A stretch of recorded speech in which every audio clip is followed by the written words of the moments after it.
Last Stand for a Bad Man by Ronnie Ashmore. They came while only Dora Casey and I were in the store. The two men came in the front door laughing and talking loudly. I was in the back trying to read Mr. Casey's instructions for chores he had left for me to do. I heard them come in laughing. I stood slowly to get a look at them peeking over the fabric rack. Two dusty, dirty cowboys stood at the counter staring at Mrs. Casey. One was taller than the other. The shorter one seemed to be in charge as the tall one looked to him to speak. "You remember us?" "I remember. I don't want you in here any more now than I did last time." Dora Casey had spunk, I'd give her that. The short one laughed. The tall one copied.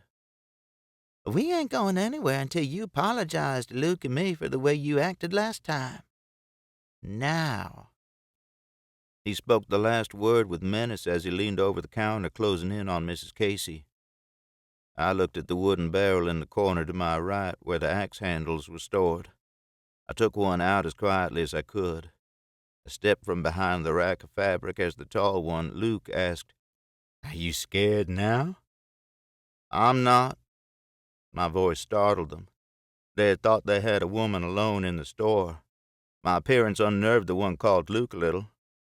"Who are you?" the short one asked. "I work here. I think you and your dummy need to leave."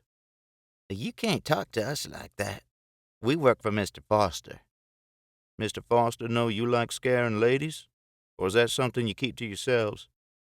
I took 2 steps closer. I was within reach with the axe handle. I'd never wanted to hit a person so much in my life. "You need to leave. If either of you say one more word, I will beat your brains in. Leave." "I don't take orders," Luke said. I hit him, hard, with no restraint. I swung the axe handle with all my might. I felt it make contact with the flesh and bone on the left side of his face. I heard a breaking sound as it made impact. I felt the bone give way under the force. Luke was standing to the left of the short one. I hit him hard enough to knock Luke into his friend. Both men fell to the ground. The shorter one scrambled to his feet trying to get out the door. It was blocked by Luke's body. He was not moving. I swung back to hit Luke again. Mrs. Casey's loud yelling stopped me. "He's hurt enough. He needs a doctor." I looked at the shorter man. He stared wild-eyed at me. My violence had taken him by surprise. "Get out, take this trash with you." He scooped Luke up, dragging him out. Luke's face looked broken on the left side. He might never heal right. After they left, I put the axe handle back in the barrel. Mrs. Casey was staring in silence at me as I walked back up. "You were going to kill that man, Abe." "Maybe, maybe not. I do know one thing, they won't bother you anymore." "Are you okay?" "Yes, ma'am." I said nothing else.